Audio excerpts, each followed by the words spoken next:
So the last issue I'm going to discuss in terms of football is drug issues. Now, drug issues aren't anywhere near as prominent as they are in sports such as cycling. Cycling has a massive issue and a history of issues with drug issues. Things such as blood doping and the taking of artificial EPO to increase cyclists' endurance for events such as Tour de France. Lance Armstrong is a massive example of that and the consequences of that. Obviously, if you're caught taking drugs that are banned from the sport, and you win in that event after you've taken those drugs, your title will be stripped from you. A famous example, I suppose, of drugs in football, and it's not in terms of performance-enhancing drugs actually, is Diego Maradona. He was found to have had an addiction to cocaine. Obviously, that is not a specifically performance-enhancing drug. It's more of a lifestyle drug, I suppose. A very serious one, of course, but not to do with performance enhancement at all. That's a very famous case of a footballer taking drugs, but it was not in terms of his career as a professional footballer.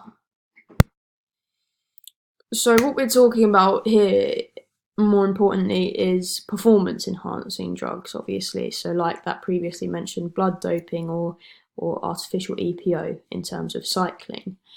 So this is of course an issue because performance-enhancing drugs obviously give performers an advantage in their sport. It means that they can perform beyond the capabilities of someone who isn't under the influence of those drugs, giving them an unfair advantage. And most of these drugs that I'll mention are banned in the sport due to these unfair advantages and due to the health risks and implications that they have. Football doesn't have as much of a history of performance-enhancing drugs in comparison to other sports, athletic events such as sprints, or like I said, cycling. There isn't as much of a history of it. Perhaps it's got a bit of a reputation in terms of social drug taking by spectators, or sometimes often by players as well. Sometimes they're caught socially taking drugs, but it's not really that famous in terms of performance-enhancing drugs in football, in the men's game or the women's game. So already you can see that not as many people are affected by the issue in football as they are in other sports. So yeah, there isn't really much room for development in terms of changing. Obviously, there's always room for eradicating drug use. Drug use is always going to be a negative thing when it's performance enhancing and things like that, and not for medical conditions. So there always needs to be that kind of awareness campaigns, things like that. But it's not really that much of a prominent issue as far as we can see in terms of football. The only case I could find that was relevant to female football was Hope Solo, an American goalkeeper. So she received a very serious warning for taking certain drugs that could actually be classified as diuretics. Now, obviously, diuretics could be very advantageous for a goalkeeper because diuretics are kind of drugs that flush out your system and the liquids in your system, making you a bit lighter, obviously. And that's going to be advantageous for a goalkeeper as they're lighter in the air when they're diving to make a save.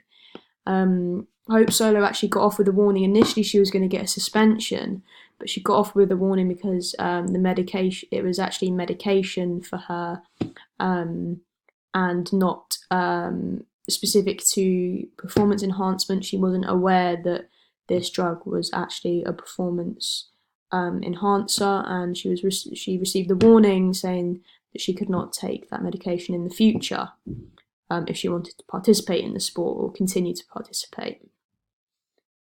So, of course, to look into the issues around the drug usage in sports, you have to look at the different types of drugs. There are many different types of drugs.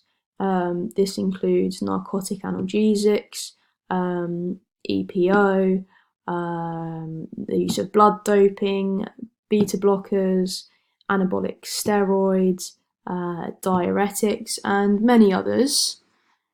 So what actually are these drugs, and what are the benefits and limitations of the drugs then? So narcotic analgesics, these are a form of painkiller, so they obviously numb the feeling of pain. They don't actually numb the effects, they don't change anything to an injury, they just mask the feeling, they mask the pain. So the obvious benefit of this is that a player could play through an injury or continue playing whilst they have an injury. And the obvious limitation of this is that whilst they're playing on that injury and feeling fine, once they're off those drugs, they've made their injury worse as they're playing on that injury and increasing the amount of impact on that injury. So they're going to actually make their injury worse and make their recovery period a lot longer. EPO, that is where it's like artificially increasing the amount of red blood cells. So red blood cells are obviously what carry oxygen around the body. That's like your supply of oxygen. Therefore, the more oxygen you have in the body and the larger your supply of red blood cells, the better your endurance is going to be, as you are able to carry out activities for longer, and you're able to do aerobic activity for longer as you have a more continuous and larger supply of oxygen and red blood cells. Blood doping has the same effect as that. So blood doping is where you take a sample of, you take approximately a pint of blood from your body and you freeze that. And that's obviously freezing the red blood cells. And in the time that blood is outside of your body, you're obviously producing more red blood cells to recover from that loss of blood. And then after a while, you get the blood that you'd taken out into a liquid state again and inject it into your body again. Then you have a heightened amount of red blood cells as a result, meaning again that you have more red blood cells in the body, therefore more oxygen, and therefore a larger aerobic capacity. It simply means that you can run for longer, pretty much, or work aerobically for longer. This would obviously be advantageous for cyclists or footballers as well. It might be advantageous for footballers, considering they have to continue running around a pitch for 90 minutes, specifically a central midfielder as well, as they are having to run the length of the pitch for most of the game. This can, of course, have a negative effect on the body as well. One of the main issues of this is potential blockages or, I suppose, congestion of the blood. Obviously, if you have more red blood cells in your blood, your blood vessels aren't changing. It's the amount of blood that is within it, and it's going to become almost more claustrophobic, I suppose, in a way.